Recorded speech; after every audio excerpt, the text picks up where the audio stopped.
Hello, everyone, and welcome to another episode of MindAbility Matters, where the most important thing is showcasing the great work of clients I've worked with who are already making a difference in the world of work.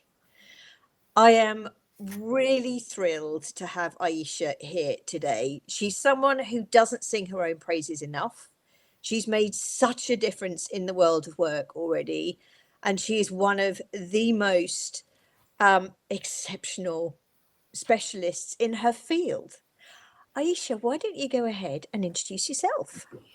Thank you, Sam. Hello, everyone. I'm Aisha Kurrimbux, and I am a reward professional. I'm the founder of Simpler Reward. I've been doing reward for the last 15 years, and I stopped counting as soon as I hit 16. So I've been there for a long time, covering various areas within reward, whether it's benefits, compensation, LTIP design, job architecture, Remco work, executive compensation design. So covering all areas within reward. I know. Hi, Marcia. I think Aisha's pretty amazing as well. Thank And you. for a leader or a business owner who's watching this today, there are lots of acronyms in there, which we all get in the industry. Why does rewards matter, particularly now? It's very, very important element because ultimately, how do you pay your people? And you need to ensure that you've got the right strategy. You want to retain your talent, you want to attract your talent, but also it can be very costly as well. So there is all those elements to take into consideration. So so pay is also very important. There's more to it than that, though, isn't it? Absolutely. Absolutely. There is the strategic thinking in terms of where you want to be positioned as an organization. That's kind of that to bear in mind. But again, what I would say is each company who I've worked with in the past, their approach or their strategy to how to define pay benefits is very different. So hence, it's very important to um, understand and make sure that you understand the company before you define anything, before you recommend anything. Again, it's all about various areas, to think about and to think of it strategically, and also what's important to them as an organization. So it could be, from benefits, from bonus design, again, from job evaluation, because that helps you put in place a framework, the guidelines, how you pay your employees, and also taking into consideration other things that is happening in the market. So pay transparency kicked off. So we kind of taking that into consideration. How do you implement it into your reward framework and reward strategy? Aisha, how did you get into such a specialized area? I initially started doing reward I worked in global mobility, and we had one individual who was poorly, and they needed some help on the reward side. And because was very good with Excel, so I kind of transitioned, and I ended up in the reward world, and I haven't looked back, and that's about probably 15, 16 years ago. And since, and I've kind of stayed in there, and just worked my way up. I learned my craft by doing in-house roles. Most of my experience is global, so I don't do just the UK. So I've covered interesting areas, done some interesting things as well. But that's kind of how I initially started, and I would say learn my craft in terms of understanding how it could work for one organization, and then another, going to another company and just seeing done completely different, and then you have to kind of put a different spin or look at it for a different lens. And the one thing that I would say that, having worked for various types of organization across various industries, across various countries, I would say it's not what you will do for one organization doesn't mean that you can basically take it and replicate it. There has to be you have to think, there has to be that thought of, where the company is going there. And ultimately, there needs to be the link between your business strategy, your people strategy, and your reward strategy. There has to be that link. There has to be that connection. Brilliant. And I agree with Marcia totally. Yeah, it is a culture lever. It's, I remember a while back in Steve Cadigan's book, and he talks about it when he talks on stages. He was LinkedIn's first CEO. The fact that actually just down the road, the nearest competitor was paying the same, and actually the package itself worked out less, but it was how the rewards were geared, how people were attracted to and drawn to these organizations. It plays such a fundamental piece. And I remember, again, and another HR firm I worked with a couple of years ago, when they asked their people, and you can tell it was straight after COVID, what's the most important thing for you? What came out of it is pet insurance, because they'd all worked at home for years. So your point about, every company being different is, yeah, it's, to me, it's highlighted in that kind of feedback. Are you able to kind of bring to life, say, an organization, without giving too much away, of some of your great work you've delivered and the impact that that has had that you've seen as a result? Sure. I've recently worked with a small client of mine. They are in the startup industry, and they are thinking of ways how to initially pay their people and be transparent. So I had a conversation with them, and initially got signed up to help them implement a job architecture program. And at the end of the implementation, the feedback that I got was very much like they have a clear strategy in terms of pay, how they're going to pay their employees. Their reward strategy is linked to what they are trying to achieve as a business in terms of their growth for the next 2 to 3 years. They have been able to kind of ascertain and get better understanding in terms of how their benefits are positioned, against the market. The CEO basically said, as the CFO said to me, we didn't realize that we had such good benefits. And after doing the benchmarking exercise across the whole total reward piece, it became very apparent in terms of, where they are positioned against the market, where they will be positioned against the market. They've got their governance in place in terms of they know, how they're going to pay people at different level. And one of the interesting things that they've introduced is they've also introduced in terms of the culture element in terms of their reward philosophy, in terms of how they want their leaders to, what's the aspiration for their future leaders, because that's what's going to drive the business forward. So it's kind of, for them, it was to be able to know where they are positioned, and they were pleasantly surprised that they thought that they were behind market, but they realized they're actually above market. And giving them food for thoughts to kind of think, okay, now, not just in terms of what's happening in the current world, these are the potential ways that you could change and make your benefits a bit more attractive. So at the moment, it feels like these are the standard, make recommendation in terms of current market trends, flexible benefits platform introduction, potentially give the employees a pot of money so where they can make the decision in terms of what is relevant for them based on their family, based on their circumstances. So I would say, finishing from that project, I felt that the client has got sufficient knowledge. They had enough, they've got sufficient knowledge. They know about the governance piece. They have got a framework where they are paying people consistently and fairly.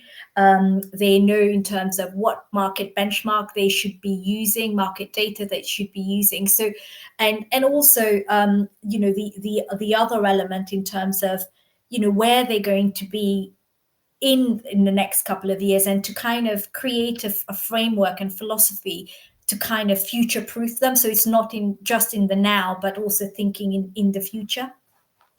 Which actually you kind of bridge nicely to what I was going to ask you next. What do you see next for the reward space? And how is a good employer going to embrace it, say in 2025 and beyond? That's an interesting one. Again, I would say there are each to their own in terms of different companies will look at things differently. But, from a reward professional, there are things that we kind of need to think in terms of this is what's happening, what we're seeing in terms of market trends. It's becoming more and more apparent that it's just pay is not the only main element. It's all the other element that constitute in terms of reward, what I call the financial and non-financial reward. So it's about the two element mixing them, kind of looking at holistically. So I would say the holistic total reward is that these are the things that employers should consider. It's not just about pay, but also the other element, from wellness, from well-being, from benefits, recognition, all those areas that kind of need to be combined together or taken into consideration. Yeah, and wellness is that big piece that we can no longer have a tick box exercise. I've just come from Kelly Swingler's burnout, the launch of her latest book, and when you actually hear the depth of some of these stories and the profound impact that getting it wrong in the first place has, is, you're right, it's something that is very much in the mix. And as we were Absolutely. talking, the other thing that I was thinking about, when you look at it holistically, where does the personal development and if you like the L&D now fit into this, in your opinion, with your reward specialist hat on? So it's the L&D. It's also, so kind of, let me try and kind of bring it a bit into life. So typically, that's kind of not within the reward space. However, Exactly. as a reward, however, we do help, and I don't want to drive that decision, but we do help and support in terms of the L&D team to kind of understand, okay, where are the talents sitting? Where are our potential leaders? And how do you do that? From a reward point of view, the best way to do it is by potentially having a job architecture where you actually know where all your people are sitting, and then you add the extra layer to it. You can have a career matrix in terms of where you can actually segregate your talent between management, professional, and other areas where is needed depending on on your business. So by having, to some extent, a job architecture or reward strategy, that helps kind of feed into the talent piece, because from it gives them that overview, and that to be able to kind of see, okay, where the talent are sitting, where the next leaders are potentially, the succession planning piece, but also how do they develop their learning, their training, because until you kind of know the quantum, and some leaders might be slightly, they may be far advanced or behind in their journey. So that then helps enable create the relevant learning for the relevant employee group, so that you can tailor it and support learning and development within the organization. Yeah, that relevance piece is really important, and I've almost been having this self-reflective moment myself in terms of what we do from our coaching perspective. Relevance in the market in over the next 12 to 18 months, relevance in the market in over the next 3 to 5 years, and what that looks like, moving to a world of work where we're going to see more fractionals coming into the workplace. They still want to very much be part of the team and are part of the team. How is that going to impact how leaders embrace rewards when they've almost got like an ecosystem where it could be equally split between fractionals and consultants and they're full time? I would say, sorry, would you mind repeating that again, Sam? So I just kind of Yeah, understand. Yeah. it all stems from relevance. Mhm. And I'm all about how do we all stay relevant. And when we see where the world of work is going in terms of, it very much looks like at the moment we're going to see more fractionals and more consultants in the world of work, and less full-time employees. However, the consultants over here and the fractionals may only have a portfolio of 3 or 4 clients, and they still want to be part of that ecosystem within an organization. And again, this is just conjecture, right? But how do you see the world of work in terms of reward impacting that? Is there still an onus on the employer, or is it then just more about being ethical and, let's call it, doing the right thing? I would say, for me, I would say it's very much kind of being ethical and doing the right thing. That would be the right approach, because you've got to think of, in terms of, yes, the world is changing, and people are also looking at how they want to work. They want to some extent work on their own terms, and how do you kind of bridge the two together? In some instances you will have some roles that it's very much like, it's standard, potentially, it is what it is, and that's how you will kind of need to be able to deliver that. For example, from a legal point of view, a legal function would deliver X, Y, and Z. But I think what I'm seeing nowadays is there is, a bit of collaboration in terms of, and that's why companies bring in, for example, interim on board to help them support a piece of work to them, to kind of help them deliver. And the interims, they would kind of work more or less based on their own terms. So I'm going to come in and do a specific project. I'm not going to touch your BAU stuff. So it's kind of being, I suppose, having the fine balance between the two, and kind of being, I suppose, as an individual, you do the right thing, what's best for you, and as a company, they will need to do the right thing, what's best for them, and try and kind of come up with what's the appropriate thing to do.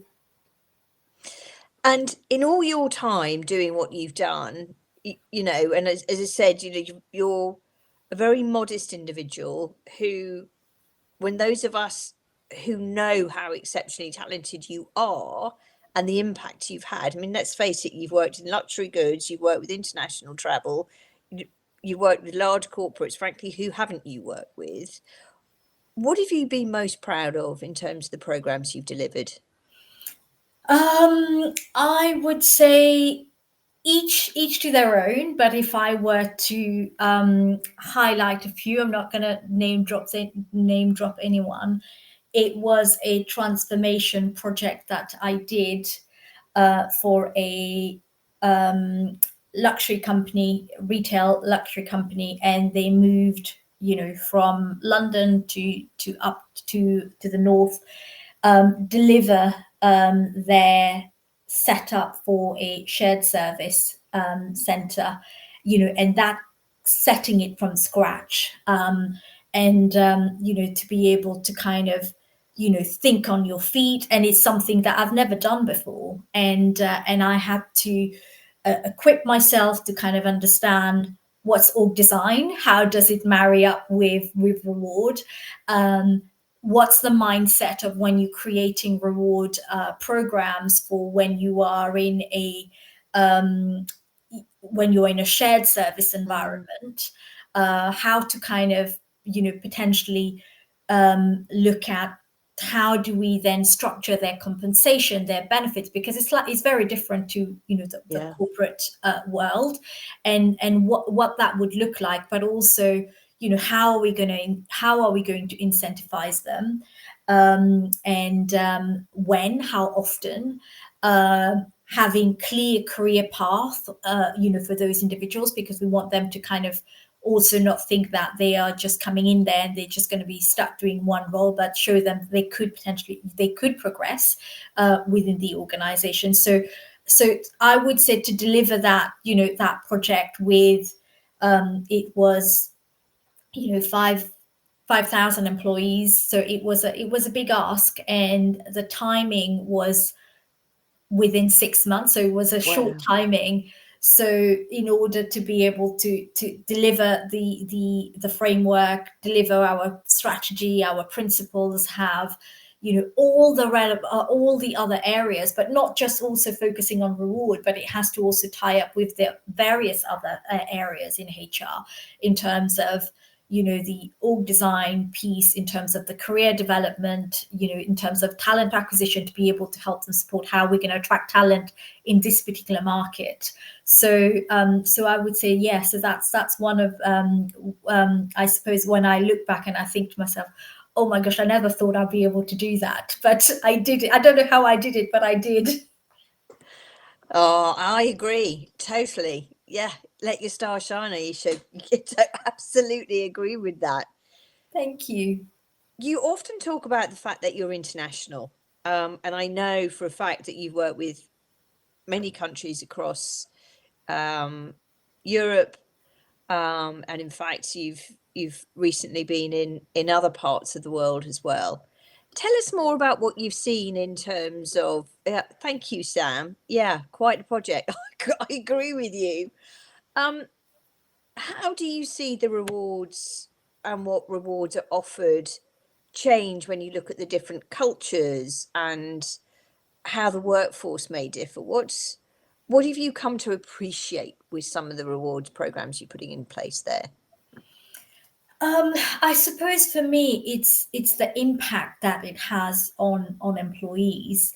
Um, it's great that you can put in place a great reward program. For example, you put in place a great benefits program, but I think the main important piece is how people are valuing it and how they're utilizing it, and I think that's the main thing for me. There is no point there is no point putting in place a fancy benefits plan when actually people are not using it. It's not adding any value to them. When you talk to them and you ask them, well, what benefits do you use, and it's like, and the comments are like, I don't know. What are those? There are so many, it's confusing. I don't know. I'm not clear in terms of what I'm eligible or not. So I think for me, there is a couple of things. There is value added to the employee, but also for the employer as well. So, some of those programs, they are costly, and they need to have an impact. And also, one other thing is how they are communicated, because that's also very important. So for me, it's kind of those those three elements. It needs to be sustainable, it needs to be value added, and also it needs to kind of have an impact on the employees. Now, I'm not saying that we will be able to offer, for example, benefits plan that meets everyone's requirement, but at least if it meets 70%, then I'm happy with that. You've made an interesting observation there, and I've seen it a lot in organizations where the benefits are on some kind of portal, and welcome to the organization. Now go educate yourself and figure it out. I've always been quite perplexed about that. To your point, this is costing an organization, in some instances, a lot of money. Correct. Walk us through an example where you've helped kind of raise that awareness and the communication from, I'm going to call it, what I see is bad to something that's good.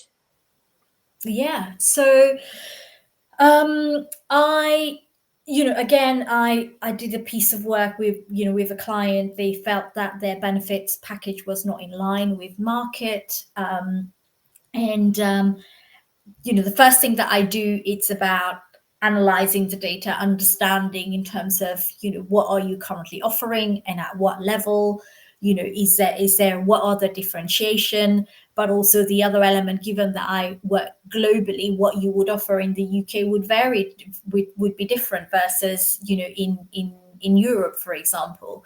And in Europe, some of the benefits are very much statutory driven. So I think there is the first thing is kind of understanding, the current status quo. And then I am a great believer in market data in terms of analyzing where, they are positioned and understanding the cost as well. And then typically I would then, have sessions. I would ask employees, what benefit do you use, which one do you value the most, and trying to kind of get an understanding, whether it's through a forum or whether through a survey, to just kind of get that information. And then I would then look at all of that, and then also look at market trends. And one thing that I recommended, I had one client that they offered everyone is eligible for a 10% 10% of their base salary to go towards their pension pot. They don't have to make any contribution on their side or anything like that, which is, I think it's great. However, you look at the employee demographic of their of the organization. All these individuals are youngsters, and they are like, yes, I get 10% gets put into my pension. They're not valuing that at the moment. So for them, they were like, well, I'd like to get travel insurance because I travel quite a lot. So I kind of then revamped their benefit strategy and basically said, you will align your pension in alignment with market standard, with market practice in terms of the mandatory requirement, for example, for the UK.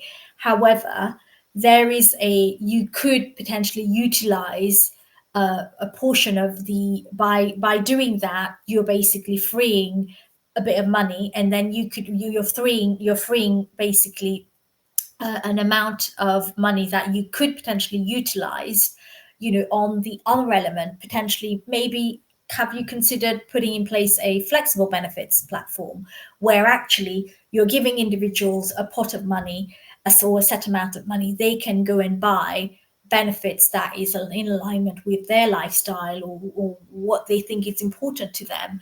So we did that, we launched it, and then 6 months after I left the organization, I got a message via LinkedIn, and someone reached out to say, well, I am so happy I am using the benefits. I understand, what are my benefits, how it's positioned. And to your point, Sam, it wasn't just left onto them. There was a communication plan that was deployed in terms of, it was communicated, people were made aware of in terms of what their entitlement, what is changing, but also very importantly made them aware that they're not worse off, by making the slight change, modification in their benefits plan, but actually giving them, the choice.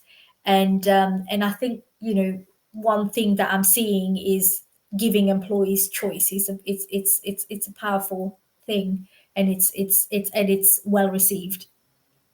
Yeah, and I agree with you. And what I've observed in the past is actually too much choice. As we talked about before, you explained how you work with that other clients, too much choice, sitting on a portal, no idea what to do with it, no idea of the benefits and outcomes to the individual. But when you've just demonstrated, when you listen, when you find out what people want and then communicate it in such a way of, this is what it is, here's your choices, this is what you need to do next. It's so obvious, it's so simple.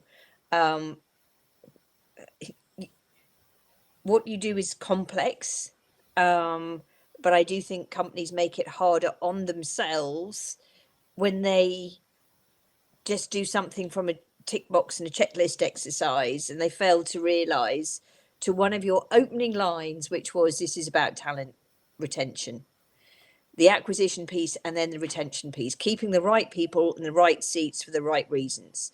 And I don't think we talk enough about that. And what you do plays a huge component to that. Oh, absolutely, absolutely. It's, I think I've mentioned to you, Sam, sometimes clients come to me when there is a problem and I'm trying to change that.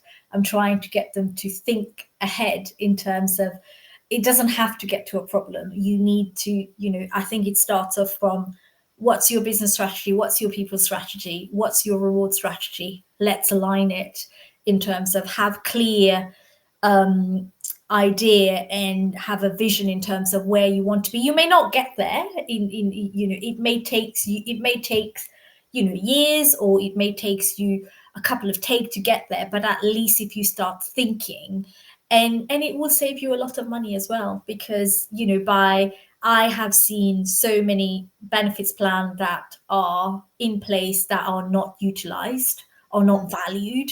One, it's costing the employees, it's a cost to the employees, but to the employers, but it's not valued by the employees, and there has to be that change. And I think it all starts by having the vision, having the strategy right from the outset, and how you're going to deliver it, how you're going to communicate it, and how and what's the impact, because ultimately you want to attract and retain talent.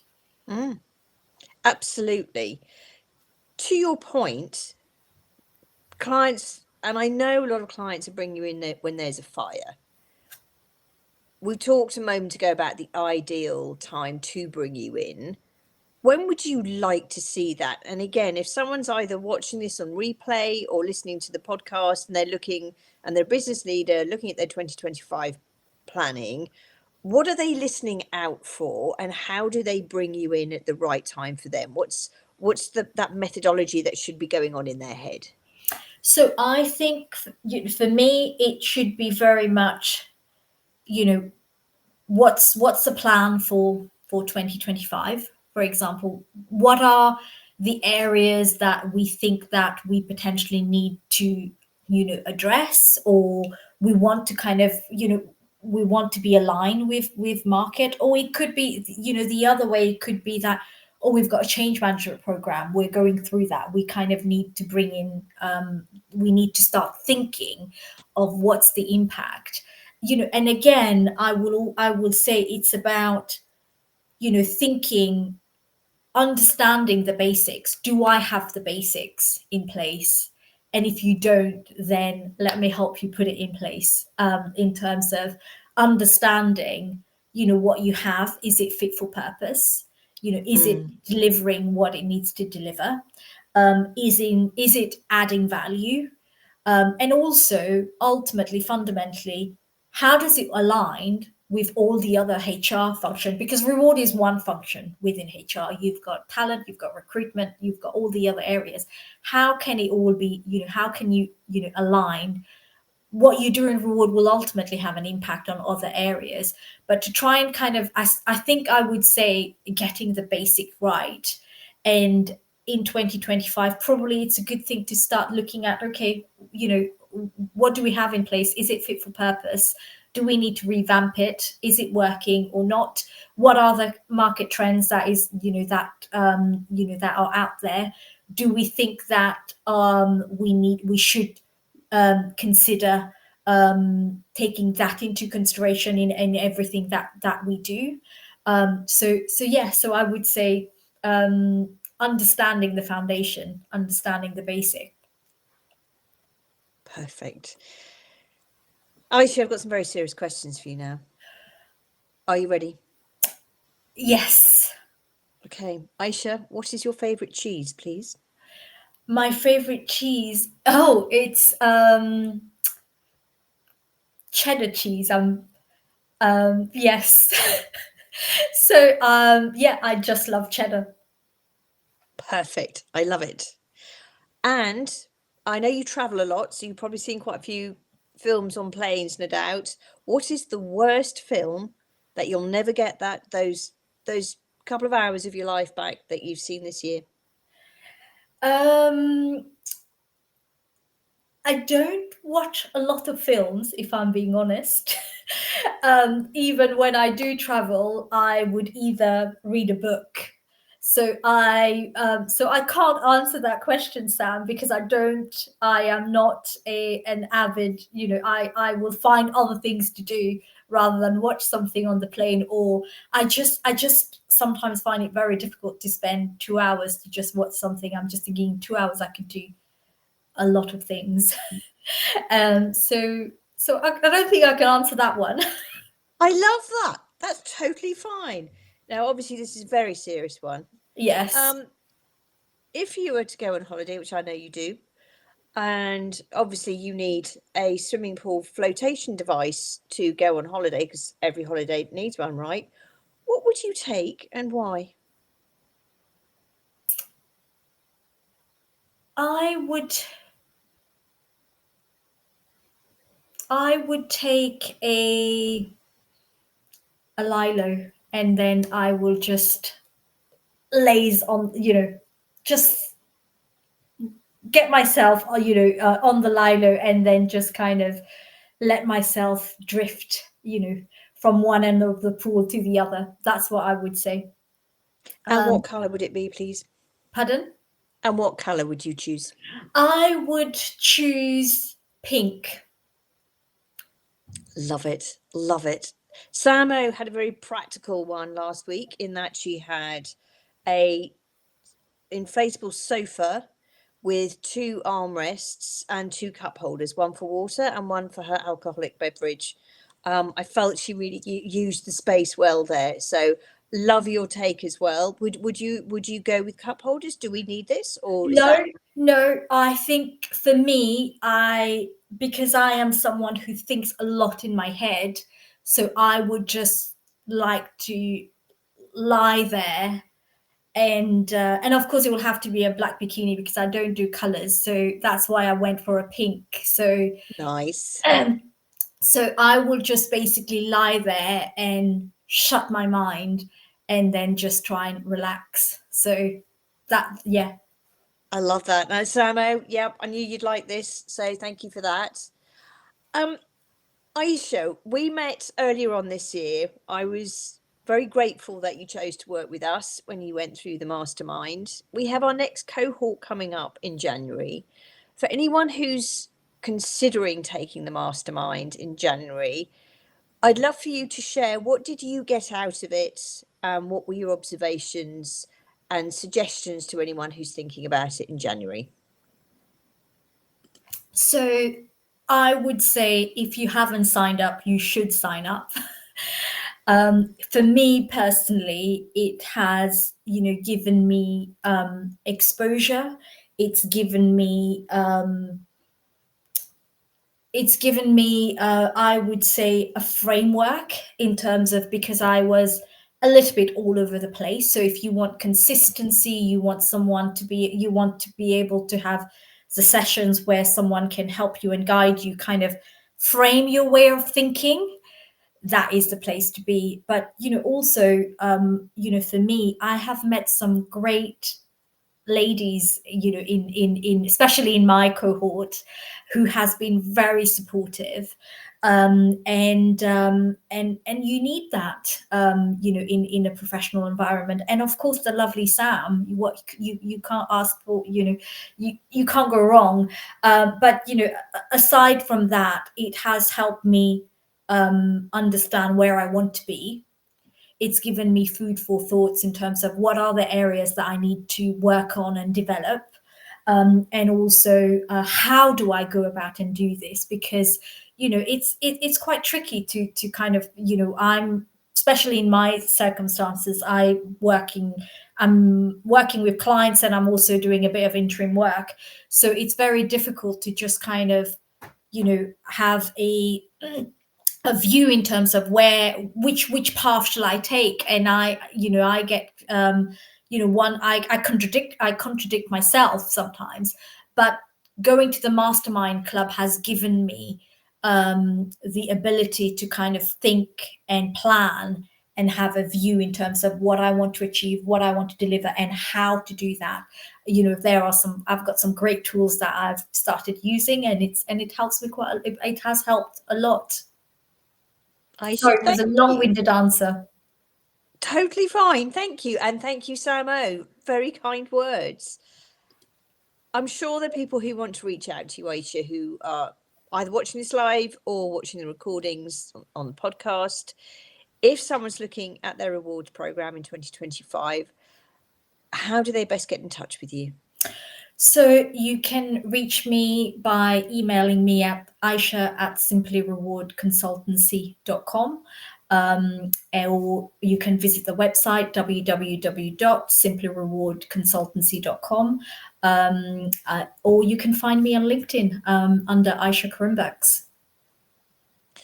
Aisha, thank you so much for coming on today. It's been wonderful to see you evolve and grow, and really go out there and embrace just your area of specialism and have that confidence to do some pretty amazing work this year. And I'm really excited to see what comes for you next year. So I know we talk all the time anyway, but yeah, I'm particularly excited to see what comes for you. What's your hopes and dreams for next year before we finish?